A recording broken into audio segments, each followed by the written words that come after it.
જય શ્રી કૃષ્ણ બધાને, હર હર Mahadev. Welcome to our new blog. તો જો અત્યારે 8:45 થઈ ગયા છે અને અહીંયા બની રહ્યું છે જો જયમી. હેલો. તો અહીંયા બની રહ્યું છે, આજે બુધવાર છે એટલે મગનું શાક બની રહ્યું છે. જો મસ્ત મજાનો વઘાર કરી દીધો છે. હવે થોડુંક ટામેટાને ચડી જાય એટલે આપણે આ મગ નાખવાના છે. જોઈ શકો છો થોડાક મગ ફૂટ્યા છે ઉપરવાળા, અને બહાર લીયો અને ભગતને દૂધ પીવડાવી દીધું છે. જો લીયો જો અને ભગત જોઈ શકો છો. જોઈ શકો છો કે મસ્ત મજાના જો વઘાર થઈ ગયો છે અને આપણે મગ નાખી પણ દીધા છે. હવે એને ચડવા દઈશું અને રોટલો બનાવી દઈશું. સેવા થઈ ગઈ છે ક્યારની, તો તમને બધાને દર્શન કરાવી દઉં. તો જો અહીંયા જોઈ શકો છો કે આપણી સેવા થઈ ગઈ છે. જય બ્રહ્માણીમાં બધાનું સદાય સારું કરજો માં. ઓમ ભૂય ભુવસ્વઃ તસ્ય વિતુર્વરેણ્યમ ભર્ગો દેવસ્ય ધીમહિ ધિયો યો ન પ્રચોદયાત. તો કાલે તો જો આપણે રૂમની સાફ સફાઈ કરી દઈએ. આજે સ્ટોર રૂમની સાફ સફાઈ કરવાની છે, તો જોઈએ હવે કેવું થાય છે એમ. હા, કારણ કે જૈનિક તો જતો રહે એટલે હું એકલી હોઉં છું ને. અહીંયા માળિયામાં તો બધા વાસણ વધારે ભર્યા છે એટલે હવે જોઈએ કેવું થાય છે એમ. પછી એમનું કરીશું, પછી હોલનું, પછી બહાર બધું કરીશું. પછી ઉપર પણ કરવાનું છે. ધીમે ધીમે બધું થાય, એકલા હાથે બહુ ના થાય. નહીં તો કોકને બોલાવે, પણ અમારે અહીંયા પ્રોબ્લેમ છે, કોઈ જલ્દી મળતું નથી કામ મળતું. તો ચલો હવે આપણે રોટલો બનાવી દઈશું, પછી બીજું બધું આગળ કામ પણ કરી દઈશું. તો જો અહીંયા તમે બહાર જોઈ શકો છો, આ ભગતને જો ઊંઘ આવી જાય છે, જોલું પણ આવી જાય છે ને. તો એ આમ આખું જો હમણાં ફરી બતાવું. આ કૂતરું ફસ્યું એટલે એની ઊંઘ તૂટી ગઈ. અત્યારે આપણે બનાવી રહ્યા છે રોટલી. જૈમિક જમીને જતો રહ્યો છે. જો રોટલી બનાવવાનું ચાલુ કરી દીધું છે, જોઈ શકો છો. જો તો અહીંયા જોઈ શકો છો કે સ્ટોર રૂમ જો ખાલી કરી દીધો છે. આ બધી વસ્તુઓ મેં અહીંયા મૂકી દીધી છે, પીપળાને બધું, બીજું બધું પૂજા પણ બધું, ગાદલાને બધું મૂકી દીધું છે. હવે આપણે માળિયામાંથી બધી વસ્તુઓ કાઢીને તિજોરી હજી સાફ કરવાની છે. બધું ધીમે ધીમે આજે કરી દેવું છે. હલો ફ્રેન્ડ, જો અત્યારના વાગી ગયા છે 4 અને જો હજી આ બધું બહાર મૂક્યું પણ હજી કશું કર્યું નથી. તો હવે કરીશું આપણે. એમાં એવું થયું કે એના પપ્પાને વહેલું જવું હતું એટલે એમની માટે ફટાફટ પહેલાં પુલાવ બનાવી દીધો. પછી મેં જમી લીધું. એમ કરતાં 1:45 થઈ ગયા. પછી એ કે મારે જવું છે એમ કરતા હતા, એટલે કે 2 વાગે જવું છે. એટલે મેં કીધું ચલો એમને મૂકીએ, એમને વિદાય આપીને પછી આપણે કામ ચાલુ કરીએ. તો એમને જતાં 2:15 થઈ ગયા. તો ત્યાં સુધી તો આપણી આંખ આમ થવા માંડી. તો પછી સૂઈ ગઈ થોડીક વાર. તન્મય તો આવીને સૂઈ જ ગયો છે, હજી જમ્યું પણ નથી એને. તો બસ જો હવે ઉઠી અને થોડો ઘણો નાસ્તો કર્યો અને હવે બસ કામ કરીશું ફટાફટ. તો માળિયામાં પહેલાં ચાલુ કરી દઈશું, પછી બધી વસ્તુ ગોઠવી દઈશું. તો ચલો. તો જો માળિયા વરાઈ ગયા છે બધા મસ્ત મજાના, અને હવે બધી વસ્તુ આપણે ઉપર મૂકવાની છે. તો આ છે આઈસ ગોલો બનાવવાનું મશીન. એને પણ આપણે સરસ ઝાપટી ઝૂપટીને સરખી રીતે કરીને મૂકી દઈશું. જો અહીંયા જોઈ શકો છો કે આવું આવે છે. આ 3 બાઉલ આવે છે. તો આની અંદર આપણે પાણી ભરીને આપણે બરફ કરવા મૂકવાનું. પછી આની અંદર બરફ મૂકવાનો ને આ અંદર વાડકો આપ્યો છે. તો એની અંદર આપણે બરફ જે છીણીને આવે એ આની અંદર આવે. પછી આ છે ગોલા બનાવવાનું, અને આ છે સ્ટીક એની. તો અહીંયા વચ્ચે આમ મૂકી દેવાનું અને અહીંયા બરફ ભરી દેવાનું, અને પછી કલર નાખીને આપણે ખાવાનું. તો આવી રીતે જો અમે ઉનાળામાં બરફ ઘરે ખાઈએ છીએ. આ છે અમારું મશીન. તો જો આ બરફ ગોળાને તો જો આવી રીતે પેક કરીને મૂકી દીધું છે. અને હવે આપણે કાઢવા જઈ રહ્યા છીએ મારું કેક બનાવવાનો સામાન. જો આ છે એ ચોકલેટ બનાવવાનો મોલ્ડ છે. આવી રીતે જો આમાં પહેલાં હું બધું બનાવતી હતી છોકરાઓ માટે. આ ચોકલેટ બનાવવાનું છે. તો મસ્ત મજાની ચોકલેટનું હવે કશું કરતા નથી. હવે પાછું બધું લાવીશું એટલે કરીશું ત્યારે તમને બતાવીશ. જો પછી આવો મોલ્ડ પણ છે. આ નાના છોકરાઓને આવી આપી હોય તો મજા આવે. પછી જો આવો પણ મોલ્ડ છે, જોઈ શકો છો. પછી આ પણ કેકનું જ છે. કેકના લેયર સરખું કરવા માટેનું. આ છે પાઇપિંગ બેગ, જોઈ શકો છો. પણ આમાં મને નથી ફાવ્યું એટલે અલગથી મેં એક પાઇપિંગ બેગ લીધી હતી. આ પણ કેક બનાવવા માટેનું જ છે, એની અંદર લાઇનિંગ કરવા માટેનું.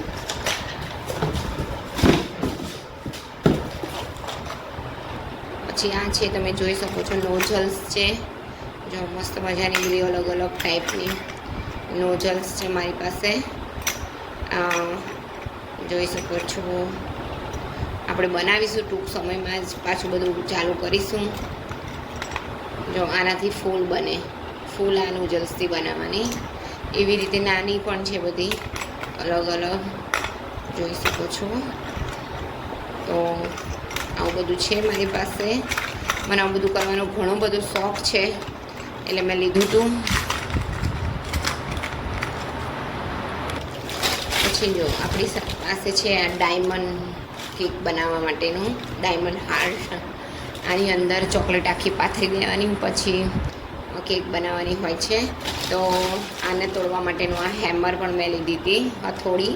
આમાં ભરીને એ વખતે બહુ જ ઉપડ્યું હતું આ, તો જોઈ શકો છો. અને આ છે આપણી પાઇપિંગ બેગ. મને આનાથી વધારે ફાવે છે પાઇપિંગ બેગ, જોઈ શકો છો.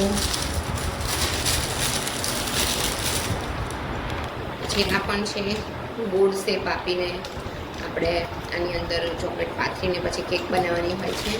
તો આ પણ છે મારી પાસે.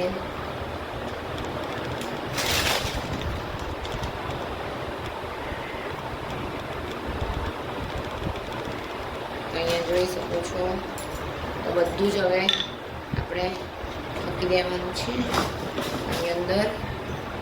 પછી આ છે કપ કેક બનાવવા માટેના કપ, જોઈ શકો છો.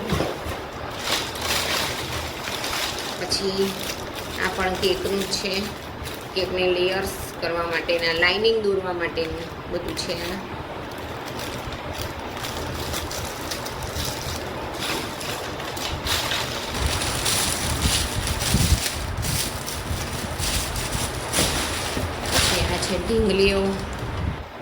ઢીંગલીવાળી કેક બનાવી હોય તો આવી રીતે આમ બનાવીને પછી એની અંદર ફ્રોકને બધું કરી ડિઝાઇન કરવાની, તો જોઈ શકો છો. અને આ છે ચોકલેટ માટેના વેફર જે મેં બનાવ્યું હતું ને પછી વચ્ચે યુઝ કર્યું હતું, પછી બનાવ્યું નથી. તો આવા અલગ અલગ અલગ જોઈ શકો છો. અહીંયા જો આવા આવે છે ચોકલેટ બનાવવાના વેફર. તો હજી મેં બહુ આનો યુઝ કર્યો નથી. તો છોકરાઓ મને કહેના કહે છે મમ્મી હવે તમે બધું બનાવો, આપણે બનાવીશું છોકરાઓ માટે, તો મજા આવશે છોકરાઓને પણ. પછી આ છે આપણે કેક બનાવવાના ટીન.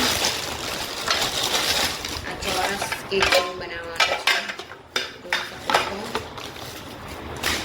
આવી રીતે જેમાં હું આની અંદર ખમણ કોક વાર બનાવું છું.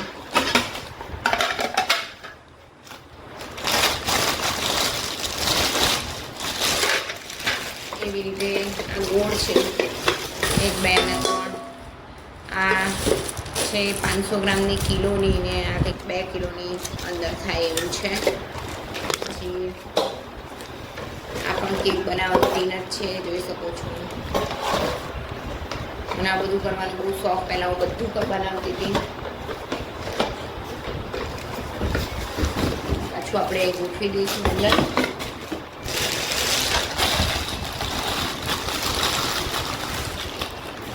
પછી આવા અલગ અલગ મારી પાસે છે કેક બોર્ડ, જે આની અંદર કેક લઈને આપણે બનાવવાની કેક બોર્ડ છે.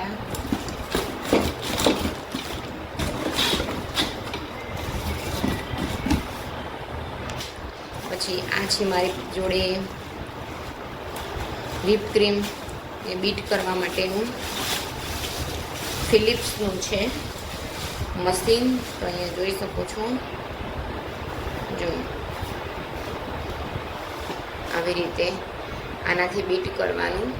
આવી રીંગો આપી હોય અંદર. આ છે આ છે. તો હું એક વખત વ્લોગ બનાવીશ કેક બનાવીને. ચોકલેટનો પણ આપણે બનાવીશું વ્લોગ, તો તમને બધાને મજા આવશે જોવાની. અને હવે છે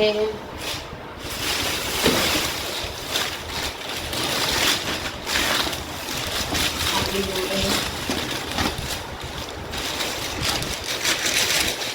છે આ ટર્ન ટેબલ.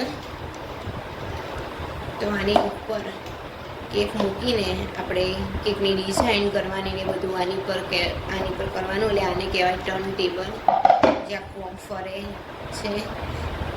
તો આવું બધું મેં વસાવ્યું છે, મને શોખ છે એટલે. તો આપણે ટૂંક સમયમાં જ વ્લોગ બનાવીશું, જેથી કરીને તમને પણ ખબર પડે કે હું કેવી.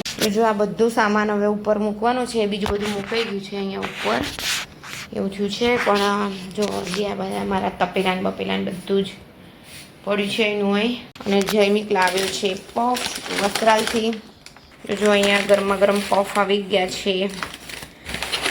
ગરમ ગરમ હોય તો જ મજા આવે. જોઈ શકો છો. આની અંદર પણ 2 છે, 2 અને 2, 4 ને 5 લાવ્યો છે. એના છે નાસ્તાની. તો ચલો હવે આપણે ગરમ ગરમ પફ ખાઈ લઈશું, પછી બીજું બધું કામ કરીએ. કેમ કે પફ ગરમ હોય તો જ મજા આવે છે. જો અહીંયા જોઈ શકો છો કે આપણે ડીશમાં લઈ લીધું છે. જૈમિક પણ હેલો. જૈમિક લઈને આવ્યો ને બેટા. કોક વખત જૈમિક આવી રીતે અમારી માટે પફ લેતો આવે. એકદમ મસ્ત ગરમ છે એટલે હવે ખાવાની મજા આવશે. તો મેં તો જો વચ્ચેથી કટ પણ કરી દીધો છે. વસ્ત્રાલનો એકદમ ફેમસ. અમદાવાદમાં સૌથી મસ્ત. હમણાં જે લાય છે ને બહુ જ ભાવે છે. એ જોઈ શકો છો. તન્મય જૈમિક સોસ લે છે અને મને સોસ વગર ભાવે. કેમ જૈમિક? જો આની અંદર છે ને ચીઝ પણ નાખી દેવાય. અમે તેવું કરીએ. આનું આ પળ હોય ને ઊંચું કરી દેવાનું, પછી આની અંદર ચીઝ નાખી દેવાનું, એટલે ચીઝવાળો પફ થઈ ગયો. કેમ? તો જો જૈમિક મારી પાછળ બેઠો છે. અને અત્યારના 7 વાગ્યા છે ને અત્યારે બધું કામ પૂરું થઈ ગયું છે. હવે ખાલી દિવાલો લૂછવાની રહી છે. તો મેં કીધું એ જ્યારે રસોડાનું કામ લૂછીશું ત્યારે લૂછીશું. બીજું બધું તો થઈ ગયું છે. સરસ તિજોરીમાંથી બધું સાફ કરી દીધું, ખસેડી દીધી, બધું વાળી દીધું. પાછું બધું હતું એમ ગોઠવી દીધું. કેમ જૈમિકભાઈ? તો બસ જો હવે અહીંયા છેલ્લું કામ બાકી છે એ કપડાં વાળવાનું છે. તો કપડાં લઈને બેઠી છું. તો બસ આજનો વિડીયો હવે અહીંયા જ એન્ડ કરી રહ્યા છે. તમારો વિડીયો ગમતો હોય લાઈક, શેર, સબસ્ક્રાઈબ કરજો. તમે લાઈક પણ નથી કરતા, શેર પણ નથી કરતા અને કોમેન્ટ પણ નથી કરતા. કોમેન્ટમાં જરૂર જણાવો કે અમારા વ્લોગમાં તમને શું મજા આવે છે. શોર્ટ્સ જોવામાં મજા આવે છે કે વ્લોગ જોવામાં મજા આવે છે. તો પ્લીઝ કોમેન્ટ કરો. અને ગમતા હોય તો આગળ શેર પણ કરો બીજા જોડે, અને સબસ્ક્રાઈબ કરો. તો thank you so much for watching hour blog. તો ચલો આવજો. જય શ્રી કૃષ્ણ. હર હર મહાદેવ.